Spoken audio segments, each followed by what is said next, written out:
मेरा नाम सनी उर्फ मारिया यादव है। घर साहेबपुर कमाल, थाना साहेबपुर कमाल, ज़िला बेगूसराय के हम रहने वाले हैं।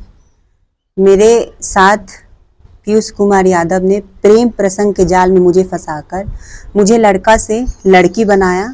उसके बाद 2017 से लेके 2024 तक मेरे साथ रहा। उसका पूरा खर्चा, उसके घर तक का खर्चा, उसका खर्चा मैंने 2017 से लेके 2024 तक उठाया है। और उसने 2021 में मेरे से कोर्ट मैरिज शादी भी किया है।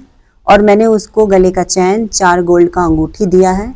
और जितना भी खर्चा था 2017 से लेके 24 तक मैंने उठाया है। यही बात है। और क्या बात है कि अब क्या समस्या हो रही है?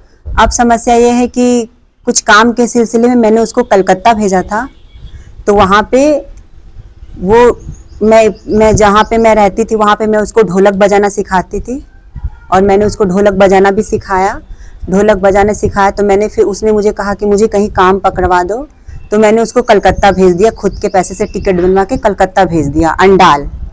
और वो अंडाल गया वहाँ पे। तो जब वहाँ की किन्नर माँ ने कहा कि ठीक है ढोलक बजा कर दिखाओ, तो उनका ढोलक पसंद नहीं आया बजाना। तो वो अपना गाड़ी चलाने लगा। गाड़ी चलाते चलाते चलाते उसका अफेयर एक सुमन नाम की किन्नर से हुआ है, जो कि कलकत्ता की रहने वाली है। अब वो मुझे कह रहा है कि हम तुम्हारे साथ नहीं रहेंगे, हम उस सुमन किन्नर के साथ शादी करेंगे, उसी के साथ रहेंगे। और उसके सारे प्रूफ और उसके सारे रिकॉर्डिंग्स पड़े हुए हैं। मुझे कहता रहा कसम खा के कि मैंने उसे पूछा कि तुम किसी किन्नर से बात करते हो? तो उसने कहा कि हम किसी किन्नर से बात नहीं करते। उसने झूठी कसम खाई। उसका बड़ा भाई अविनाश कुमार यादव, उसके बच्चे का कसम इसने खाया, मैक्स और मानवी का, कि मैक्स और मानवी का कसम खा के बोलते हैं हम उस किन्नर से बात नहीं करते हैं। बाद में बात करते करते पता चला कि वो उस किन्नर से बात करने के लिए एक नया सिम ले रखा था, जिसका लास्ट में 56 है और एक नंबर लास्ट में 37 है। उसे नंबर हम मांगते रहे, उसने नंबर मुझे नहीं दिया। उसका नंबर मैंने उसके बहनोई, एक कन्या वाले बहनोई, उनका रामाशीष नाम है, रामाशीष यादव एक कन्या के रहने वाले हैं, उनसे मैंने काफ़ी रिक्वेस्ट की। तब जाके उन्होंने वो उसका नया नंबर दिया। तब जाके भेद खुला कि न्यू नंबर से ये उससे बात करता था।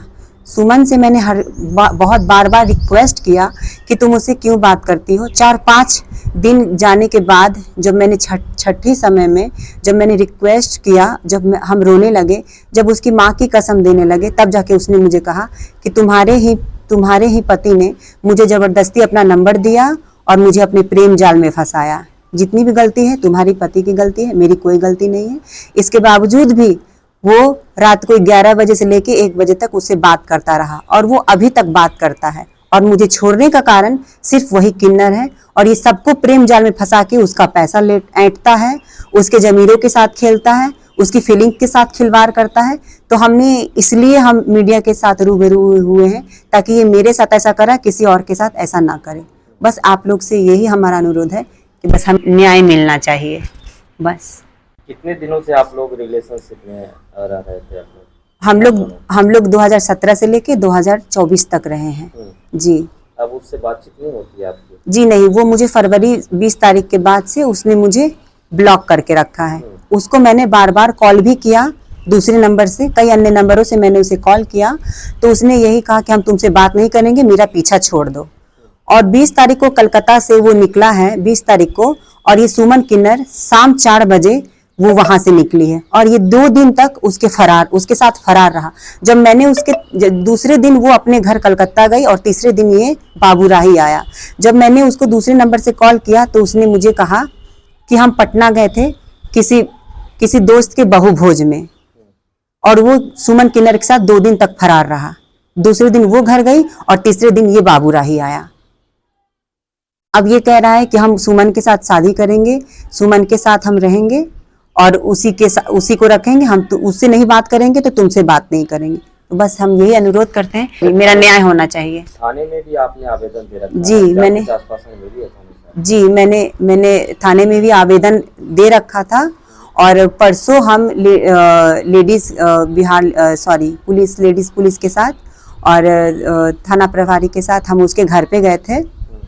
तो वो घर से फरार था।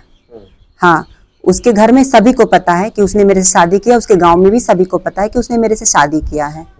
हाँ, अब जब हम उसके घर गए तो उसके पिताजी ने ये कहा कि हम नहीं रखेंगे, उसने शादी किया है वही आपको रखेगा। और मेरी शादी की खबर उनके माताश्री को भी था, जिनका नाम है तारा देवी, उनके पिता का नाम है देवो यादव, उनके बड़े भाई अविनाश यादव की पत्नी को भी ये बात पता था कि ये दोनों एक दूसरे के साथ रह रहे हैं। और इस मैटर में जब भी हमने इस मैटर में बात किया है अविनाश यादव से, उसने कहा है आपका मैटर है, उसका मैटर है, आप दोनों समझिए, हमें इससे कोई लेना देना नहीं है। उनके परिवार वाले ने बताया? जी, उनके परिवार वाले ने बताया, और मैंने उनके परिवार में भी खर्चा भी दिया था। जी। अच्छा, जिस समय आप घर का मेंटेनेंस करने की बात जिस तरह से जिक्र कर रहे हैं, जी। क्या वो घर वाले को पता था कि आपने खर्च देके परिवार को चला रहा है? जी नहीं, जैसे कि हमें कहता था कि हमें इतना रुपया दो, जैसे कि हम बाहर रहते थे, हम जौनपुर में रहते थे, पहले गोरखपुर में रहते थे, अब जौनपुर रहते हैं। तो जब हम जौनपुर रहते तो ये मुझे फोन करता था, कहता था कि मुझे इतना जरूरत है, मुझे 6,000 भेज दो, मुझे कभी कभी 5,000, कभी 3,000, कभी 2,000, कभी 6,000, कभी 7,000, ऐसे करके ये मुझसे पैसे लेते थे। एक बार इसकी माताश्री ने मुझसे कहा, पीयूष कुमार की माताश्री ने, कि मेरे बेटे को डाइन ने या किसी ने कोई जादू टोना हो गया है, तो मेरे बेटे को 10,000 की जरूरत है। तो इनकी माता ने हमसे कहा था कि 10,000 हमें दो, तो हमने इनको 10,000 रुपये दिए।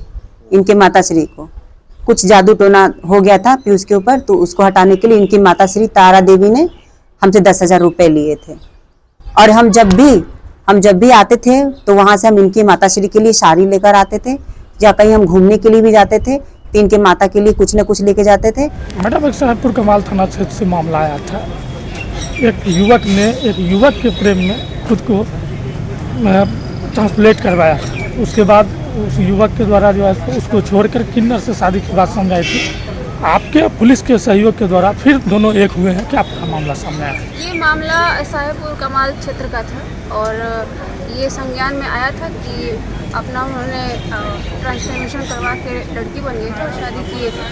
तो फिर उनके पति का अफेयर कहीं और चल रहा था। तो दोनों पक्ष थाना आए और जो जनप्रतिनिधि भी उनके साथ आए, महिला हेल्प डेस्क के माध्यम से दोनों पक्षों का काउंसलिंग किया गया और दोनों आपसी समझौते से एक साथ रहने के लिए अपना जो भी मनमुटाव उसको खत्म करते हुए आपसी समझौते से एक साथ रहने के लिए राजी खुशी से तैयार हुए और थाना से ये अपना एक बॉन्ड बनवाते हुए दोनों को छोड़ दिया गया और वो दोनों खुशी खुशी से घर चले गए।